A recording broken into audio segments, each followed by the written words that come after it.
দেশ স্বাধীন হওয়ার পর থেকে দীর্ঘদিন আপনারা জানেন যে এদেশে বিভিন্ন ধরনের শাসন ব্যবস্থা চলেছে। কখনো গণতন্ত্র সুপ্রতিষ্ঠিত হয়নি। জাতীয় বিশ্ববিদ্যালয়ের আপনারা জানেন সারা ওয়ার্ল্ডের মধ্যে স্টুডেন্ট এনরোলমেন্টের দিক থেকে সেকেন্ড লার্জেস্ট ইউনিভার্সিটি। দেশের গণতন্ত্রকে যদি স্থায়ী রূপ দিতে হয়, নির্বাচন অপরিহার্য। সহিংসতার কারণ কি, এর বিশ্লেষণ করলে আমরা পাবো যে বাংলাদেশের আভ্যন্তরীণ আমাদের যে রাজনৈতিক ব্যবস্থা, এখানে কয়েকটা ধারায় বিভক্ত হয়ে গেছে। এই অস্থির বাস্তবতায় রাষ্ট্র কোন পথে যাচ্ছে? সহিংসতা, নির্বাচন ও আন্তর্জাতিক সম্পর্ক সবকিছুর মাঝখানে শিক্ষক সমাজের ভূমিকা কি হওয়া উচিত? প্রফেসর ডক্টর নুরুল ইসলাম, আমরা যতটুকু জানি আপনি নিউ ইয়র্কের বিখ্যাত শিক্ষা প্রতিষ্ঠান সিটি কলেজ অব নিউ ইয়র্কের আমন্ত্রণে বাংলাদেশের জাতীয় বিশ্ববিদ্যালয় এবং সিটি কলেজ অব নিউ ইয়র্কের মধ্যে শিক্ষা বিনিময়ের জন্য একটি গুরুত্বপূর্ণ চুক্তি স্বাক্ষরের জন্য নিউ ইয়র্কে তথা যুক্তরাষ্ট্র সফর করছে। কেমন চলছে আপনার এই সফর, স্যার? ধন্যবাদ। আজকের এটিভির যিনি সঞ্চালক আছেন জনাব কাসিম সাহেব এবং এটিভির মাধ্যমে সম্মানিত যুক্তরাষ্ট্র এবং সারা বিশ্বের আমাদের বাঙালি কমিউনিটি, বাংলাদেশি কমিউনিটি যারা শুনছেন, তাদের সবাইকে জাতীয় বিশ্ববিদ্যালয়ের পক্ষ থেকে আমি আপনাদেরকে শুভেচ্ছা জানাচ্ছি, কৃতজ্ঞতা জানাচ্ছি। বিশেষ করে আজকে আপনাদের এই প্রবাসী টিভি চ্যানেলে আমাদেরকে সংযুক্ত করেছেন। এবং যুক্তরাষ্ট্রের সফরের আমার মূল উদ্দেশ্য ছিল এবারের জাতীয় বিশ্ববিদ্যালয়ের, আপনারা জানেন সারা ওয়ার্ল্ডের মধ্যে স্টুডেন্ট এনরোলমেন্টের দিক থেকে সেকেন্ড লার্জেস্ট ইউনিভার্সিটি।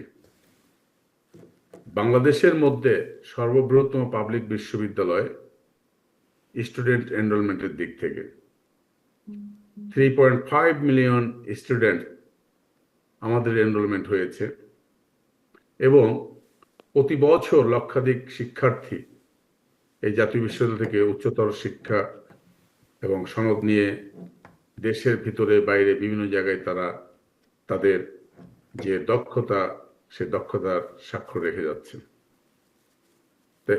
আমরা বর্তমান যে প্রশাসন, এই প্রশাসন বর্তমান আমাদের vice chancellor professor doctor S M Amanullah সাহেব এবং আমি প্রো ভাইস চ্যান্সেলর আছি, আমাদের আরেকজন প্রো ভাইস চ্যান্সেলর আছেন ট্রেজারার মহোদয়। দায়িত্ব নেওয়ার পর থেকে আমরা চিন্তা করলাম যে জাতীয় বিশ্ববিদ্যালয়কে সবাই যেভাবে একটু নেতিবাচক মনোভাব নিয়ে দেখে, আমার এই বিশাল একটা যে শিক্ষা নেটওয়ার্ক রয়েছে, তাদেরকে যদি আমরা একটু উচ্চতর শিক্ষার জন্য উন্নত বিশ্বের সাথে সম্পৃক্ত করতে পারি এবং আমাদের স্টুডেন্ট এক্সচেঞ্জের প্রোগ্রামের সাথে, শিক্ষকদের প্রশিক্ষণের সাথে, গবেষণার সাথে যদি তাদেরকে পরিচিত করতে পারি, বিশেষ করে উত্তর আমেরিকার যুক্তরাষ্ট্র বিভিন্ন প্রসিদ্ধ বিশ্ববিদ্যালয়ের নাম করা যে বিশ্ববিদ্যালয়গুলো রয়েছে, প্রতিষ্ঠানগুলো, শিক্ষা প্রতিষ্ঠানগুলো, তাদের সাথে এই ধারাবাহিকতায় আমি আজকের এই সফর, আমাদের এই সফর আমার আছে এবং সেই সফরের মাধ্যমে আমার যুক্তরাষ্ট্রের নিউ ইয়র্কের city college of new York যেটা আছে, city university of new York যেটা আপনারা বলেন, তারই আন্ডারে city college of new York, এই কলেজের প্রেসিডেন্ট মহোদয়ের সাথে আমি অফিসিয়ালি মিটিংটা সম্পন্ন করেছি এবং সে সম্পন্ন করার ফলে তারা বাংলাদেশকে জানতে পারছে যেভাবে, অবশ্যই এটা একটা আমাদের জন্য পজিটিভ। সেই পজিটিভের ধারা থেকে আমি বলতে চাচ্ছি এবার সফরটা আমার খুবই ভালো হচ্ছে। ধন্যবাদ প্রফেসর নুরুল ইসলাম। প্রফেসর নুরুল ইসলাম, আপনি শুধু শ্রেণীকক্ষে পাঠদান করেননি, আমরা যতটুকু জানি আপনি শিক্ষকদের বিভিন্ন দাবি দেওয়া নিয়ে এবং বিগত এই যে একটি গণ অভ্যুত্থান হয়ে গেল বাংলাদেশের সফল গণ অভ্যুত্থান, এই গণ অভ্যুত্থানেও আপনি এদেশের মানুষের অধিকার নিয়ে রাজপথে থেকেছেন, আন্দোলন করেছেন, সংগ্রাম করেছেন, দাবি আদায়ে সবসময় অগ্রণী ভূমিকা পালন করেছেন। সেই জায়গা থেকে আপনি যদি একটু বলতেন, দীর্ঘ ফ্যাসিস্ট শাসনের পর বাংলাদেশে এখন যে রূপান্তর কাল চলছে, যে রূপান্তর কাল পার করছে, আপনি এই সময়টাকে কিভাবে মূল্যায়ন করছেন? নিশ্চয়ই বাংলাদেশে একটি বড় ধরনের পরিবর্তন হয়েছে। এই পরিবর্তন কি শুধু সরকার বদল, নাকি রাষ্ট্রের অন্যান্য যে সমস্ত চরিত্র বদলের একটু কথা আমরা জেনেছি, আন্দোলন সংগ্রাম করেছে ছাত্ররা, দেশের মানুষ, তার কোনো সুযোগ আছে কিনা? ধন্যবাদ আপনাকে। আপনার এই কোশ্চেনটা খুবই যৌক্তিক এবং গুরুত্বপূর্ণ। আমরা তৃতীয় বিশ্বের দেশ যারা আছি, তারা আমরা চাই হচ্ছে উন্নত বিশ্বের সাথে সমন্বয় রেখে নিজেদেরকে এগিয়ে নিয়ে যেতে। দেশ স্বাধীন হওয়ার পর থেকে দীর্ঘদিন আপনারা জানেন যে এদেশে বিভিন্ন ধরনের শাসন ব্যবস্থা চলেছে। কখনো গণতন্ত্র সুপ্রতিষ্ঠিত হয়নি।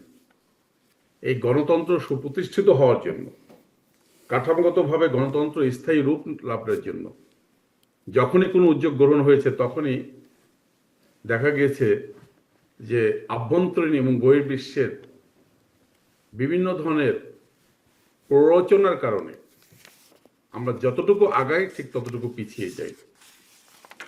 দীর্ঘ 15 বছর একটি বিশেষ দল, তারা যে আপনার ফ্যাসিজম কায়েম করেছিল বাংলাদেশে, গণতন্ত্র যে মূল বিষয়গুলো, সেগুলোকে জনগণের যে ভোটাধিকার, সেটাকে কমপ্লিটলি তারা ইগনোর করে গেছে।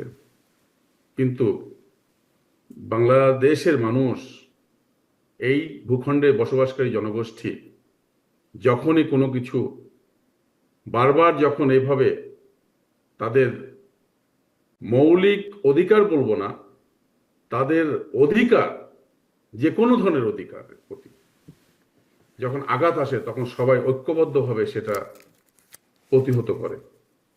তারই ধারাবাহিকতায় আপনার এই ফ্যাসিস্ট সরকারের বিরুদ্ধে সর্বস্তরের দলমত নির্বিশেষে জনগণ, ছাত্র, শিক্ষক, পেশাজীবী সকল পর্যায়ের জনগণের অংশগ্রহণের মাধ্যমে এই আপনার 2024 সালের যে জুলাই বিপ্লব সংগঠিত হলো, সেই সংগঠিত হওয়ার ক্ষেত্রে যারা শহীদ হয়েছেন, যারা আহত হয়েছেন, তাদের প্রতি আমি শ্রদ্ধা জানাই।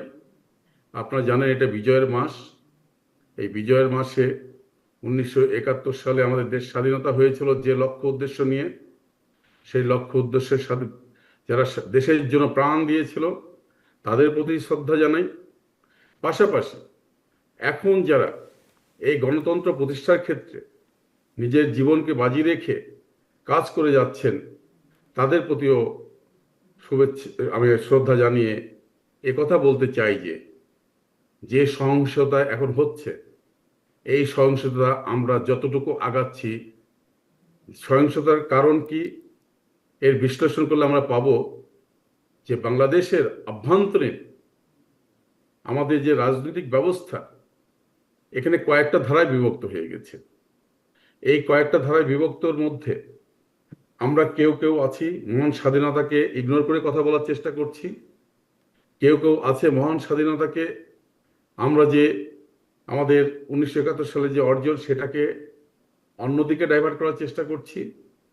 কেউ কেউ আছে আমরা এই দেশটাকে এক বিশেষ ধর্মীয় লেবাসের রাজনীতির মধ্যে নিতে চেষ্টা করছি। এই চেষ্টাগুলো বাংলাদেশের জন্য, বাংলাদেশের জনগণের জন্য খুবই ক্ষতির কারণ হয়ে দাঁড়াবে।